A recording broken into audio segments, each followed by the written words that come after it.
مرحبا بكم في قناتكم دي زد أخبار 24. لا تنسوا الاشتراك في القناة ليصلكم كل ما هو جديد.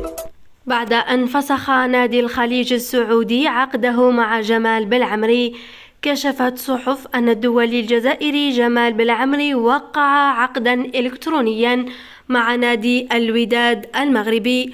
ويبحث نادي الوداد الرياضي إلى تعزيز التركيبة البشرية للفريق خلال الميركاتو الشتوي الحالي، استعدادا لبطولة كأس العالم للأندية 2023 شهر فبراير المقبل بالمغرب، وكذا المنافسات الرياضية المحلية والقارية.